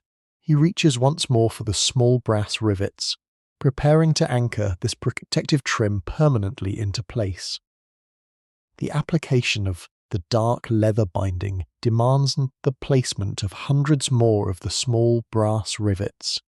Edmund begins the meticulous process of securing the long taut strips along the edges of the canvas. Every single brass pin must be driven into the dense poplar wood at perfectly equal intervals. There is no modern machine to measure these tiny distances, no mechanical guide to ensure absolute straight lines. He relies entirely on the silent, deeply ingrained mathematics of his own vision. He places the sharp tip of a cold rivet against the thick, dark leather. The small saddler hammer rises and falls with a steady, unyielding rhythm. Strike, strike, strike. He shifts his heavy hand a fraction of an inch to the right, places another cold brass pin, and repeats the precise motion. The sound of the iron head hitting the brass echoes endlessly through the warm, quiet attic. It is a profoundly changes in pitch or volume, lacking any sudden changes in pitch or volume. This absolute consistency creates a heavy, deeply hypnotic atmosphere within the small workspace. The endless drumming of the winter rain outside the wet glass window blends completely with the bright, rhythmic ringing of the small hammer, forming a continuous, unbroken wall of sound that shields the room from the rest of the world. Under the warm, flickering amber glow of the hanging oil lamp, the process becomes a form of deep physical meditation. The artisan does not count the rivets as he places them. Counting requires active, complicated thought, and active thought invites the subtle possibility of error. Instead, he surrenders his mind to the heavy labor, to the repetitive flow of the heavy. His vision narrows down to a tiny, intensely focused area consisting only of the dark leather, the bright brass, and the cold iron. The rest of the shadowy attic, the sleeping city of Paris, and the immense, heavy pressure from the demanding Russian court all dissolve into a soft, meaningless blur of shadows and warmth. The brilliant line of solid gold dots slowly advances along the dark edge of the trunk, completely straight and flawlessly uniform. The steady, unbroken repetition serves to deeply calm the nervous system, drawing the tired mind away from the chaotic, unpredictable nature of the waking world.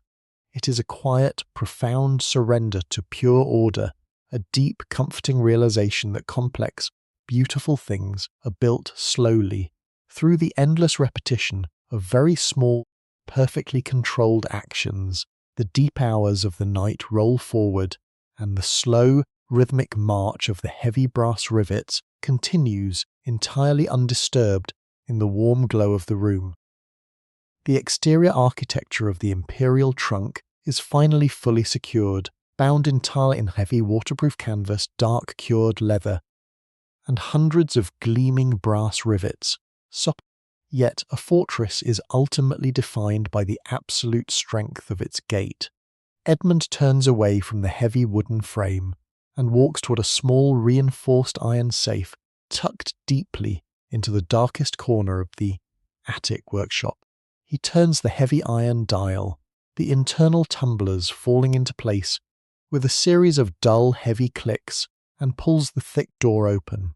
From the dark interior, he retrieves a small wooden box lined entirely in soft crimson velvet. Resting perfectly within this plush red interior is the crowning mechanical achievement of the Royal Commission. It is the central locking mechanism. He carries the velvet box over to the scarred oak workbench and carefully lifts the heavy lock from its resting place. It is a massive block of solid, unyielding brass, polished to a perfect, flawless finish that sharply reflects the warm amber glow of the hanging oil lamp. The metal feels profoundly cold and incredibly dense in his tired hand. This is not a standard, easily bypassed latch. It is a highly complex, deeply intricate tumbler lock, entirely engineered by the master locksmiths of Paris to protect the most sensitive diplomatic secrets of the Russian Empire.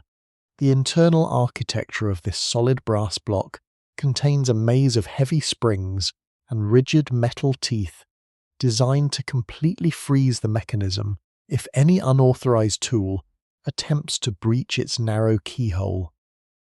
Edmund aligns the heavy brass lock against the exact center of the front panel. Using a razor-sharp steel chisel and a light wooden mallet, he begins to carve a precise, shallow depression past the pale poplar wood and the waterproof canvas.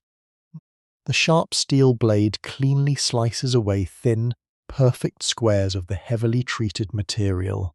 The carving produces a soft, rhythmic scraping sound that perfectly counters the heavy, continuous roaring of the winter rain outside.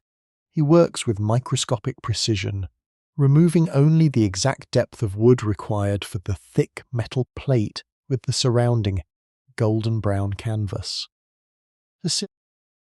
When the shallow recess is perfectly formed, he presses the heavy brass lock into the raw wood. It slides into the carved depression with a tight, gripping friction, seating itself flawlessly without a single fraction of wasted space. He secures the heavy metal plate using 4 deeply threaded brass screws, driving them down flush with the polished surface. He then retrieves the heavy, intricate brass key from the crimson velvet box. He slides the long key smoothly into the dark, narrow keyhole. The metal shaft glides inward with a soft, highly precise metallic whisper. He turns his wrist firmly. From deep within the solid brass housing, a heavy, deeply resonant clack as the thick iron deadbolt slides forward and locks violently into place. Forward, the impenetrable fortress is finally and completely sealed. The heavy brass key remains seated securely within the central lock. Edmund rests his hand lightly against the cold metal, taking a slow breath before turning his wrist in the opposite direction. The heavy iron deadbolt retracts instantly, sliding back into the solid brass housing with a deep, muffled clanking sound. He places both hands beneath the thick, leather-bound edge of the heavy lid and pushes upward. The massive lid rises smoothly. The solid brass hinges, perfectly oiled and flawlessly aligned, bear the immense weight of the wood and canvas without producing a single sound. As the trunk opens, a completely new scent escapes into the warm attic air. It is the pure, enclosed fragrance of the freshly cut poplar wood, completely untouched by the heavy waterproof resin or the dark pigment of the exterior canvas. While the exterior of the trunk was forged to act as a brutal, uncommon weather of the modern world, the interior must serve an entirely different purpose. The interior must become a silent, perfectly cushioned sanctuary. This specific trunk is designed to carry deeply sensitive diplomatic papers and the incredibly fragile, priceless jeweled eggs crafted by the House of Fabergé. These masterworks of delicate enamel, pure gold, and brilliant diamonds cannot endure even the slightest vibration. The rigid poplar wood, while elastic enough to absorb massive external shocks, is still far too hard for such delicate cargo. The wooden skeleton must be entirely softened. Edmund walks toward a tall glass-fronted cabinet standing in the warm shadows near the brick chimney.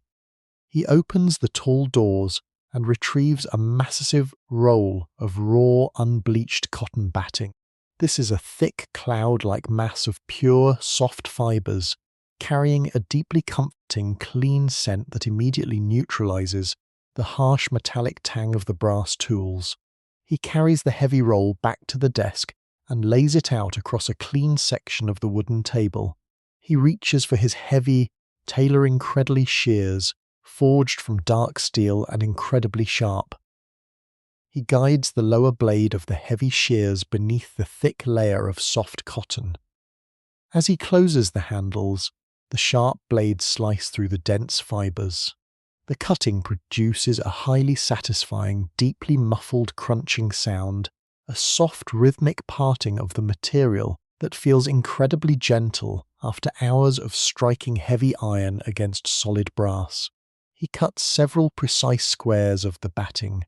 Taking the first square of soft cotton, he turns back to the open trunk. He gently presses the thick padding down into the bottom of the smallest, most secure wooden compartments, pushing to the rigid right-angled corners. Mauled. The hard, unyielding wooden fortress is slowly receiving its soft, protective core. The soft cotton batting now lines the rigid wooden compartments, transforming the hard geometry of the poplar wood into a deeply cushioned landscape. Yet, raw cotton fibers cannot be left exposed. They would easily catch on the intricate gold filigree of a Fabergé egg or snag the delicate wax seals of important diplomatic documents. The padding must be encased perfectly beneath a layer of absolute refined luxury. Edmund moves toward a large sealed wooden trunk sitting near the warm stove, a container dedicated entirely to his most precious interior fabrics. He lifts the heavy lid and carefully reaches inside. He retrieves a large, tightly wound roll of pure silk velvet, dyed an incredibly deep, rich shade of imperial crimson. This fabric is profoundly different from the stiff, unyielding exterior canvas. It is incredibly heavy, yet it flows and drapes with the fluidity of water. As he carries the velvet to the main oak workbench, the fabric absorbs the warm amber light of the hanging oil lamp rather than reflecting it, creating deep, shifting pools of dark red shadows across its incredibly soft surface. The velvet carries a very faint, almost imperceptible scent of the natural dyes, a dry, slightly floral aroma that blends quietly with the fresh scent of the raw poplar wood.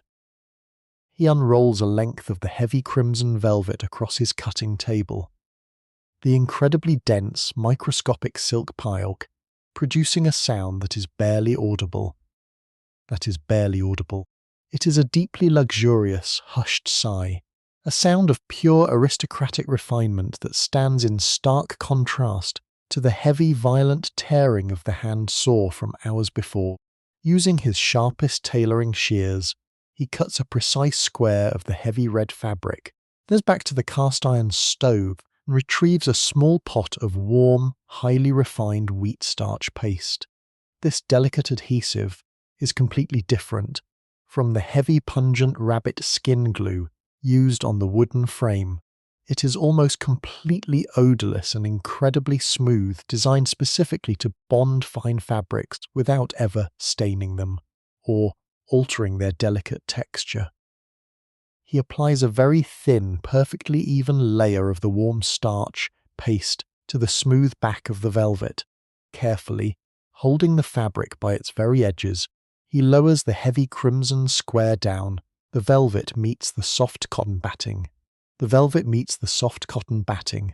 Edmund uses his bare hands to press the fabric down, starting from the exact center and working his fingers slowly outward toward the right-angled corners.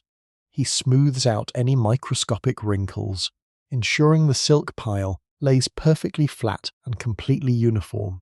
The motion of his hands rubbing against the dense velvet pile creates a deeply soothing, muted brushing sound in the quiet attic. The compartment is now completely finished. It has become a tiny, perfect crimson sanctuary, entirely isolated from the harsh reality of the outside world, waiting quietly to embrace the immense wealth of the Russian Empire. The vast, empty expanse of the inner wooden lid now requires its own specific treatment. It cannot simply be lined flat like the lower compartments. The ceiling of an imperial trunk must provide downward compression, a soft but firm pressure that prevents the delicate Norchins from shifting during the violent lurching of a moving train. Edmund prepares to execute a classic technique of deep upholstery, a highly structured diamond-patterned quilting, known to master artisans as capitonage. He covers the heavy poplar lid with a thick, uniform layer of soft cotton batting, followed by a massive sheet of the deep crimson silk velvet.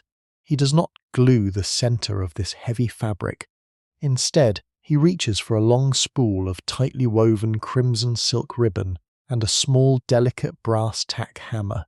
The head of this specific tool is incredibly small and heavily magnetized, designed to hold a single without requiring his tired fingers to guide the sharp point. He stretches the first length of silk ribbon diagonally across the vast expanse of the crimson velvet, pressing it down deeply into the soft padding. The magnetized hammer rises and falls with a swift, incredibly light motion.